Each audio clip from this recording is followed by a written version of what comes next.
वे इस एरिया में जाने से डर रहे हों और वे वहीं से वापस भाग जाते हैं। अब एंडी खुशी से नाओमी को रेडियो पर बताता है कि वे यहाँ से डर क्यों रहे थे ये तो उसे भी नहीं पता और अब वो उसी के पोर्ट की ओर आ रहा है। नाओमी रेडियो पर काफी डरी हुई थी क्योंकि इस प्लेनेट पर एलियंस मौजूद हैं। सो एंडी उसे शांत करता है कि वे आगे जाकर अपने स्पेसशिप में छिप जाएंगे और रेस्क्यू शटल के आने तक 2 साल तक वहीं छिपे रहेंगे। रास्ते में चलते हुए एंडी को फायरफ्लाइज भी नजर आती हैं, जिनकी लाइट से एंडी को लगता है कि वे भी पृथ्वी वाली फायरफ्लाइज जैसी ही होंगी। लेकिन अब एक फ्लाई उसके पास आते ही रेड में बदल जाती है और देखते ही देखते सभी का कलर रेड हो गया था, जिसके बाद वे एक साथ एंडी पर अटैक कर देती हैं। यहाँ एंडी भागकर किसी तरह से उनसे पीछा छुड़ाता है। उसे लग रहा था कि अब वो बच ही गया कि तभी सरफेस के नीचे से एक और क्रीचर आकर एंडी को पैरों से पकड़ लेता है। ये वही जायंट क्रीचर था जिससे कि वे 2 एलियन डरकर पीछे हो गए थे, मगर एंडी तब समझ नहीं पाया।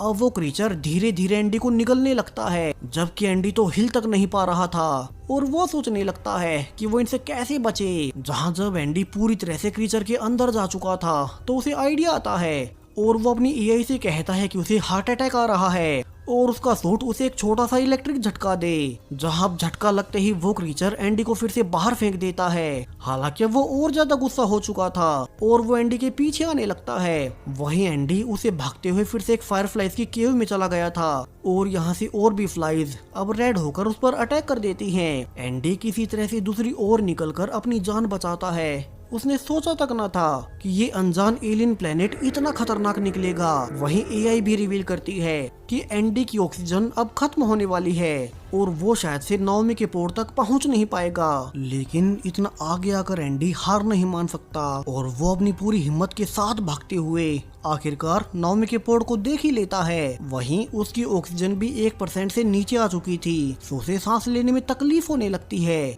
लेकिन बावजूद इसके एंडी पोर्ट तक घिसटते हुए जाते जा रहा था और वो फाइनली आखिरी वक्त पर नाओमी के पोर्ट तक पहुंच ही जाता है। नाओमी भी जल्दी से दरवाजा खोल अपने टैंक की ऑक्सीजन उसे कनेक्ट कर देती है और एंडी फाइनली बच ही गया।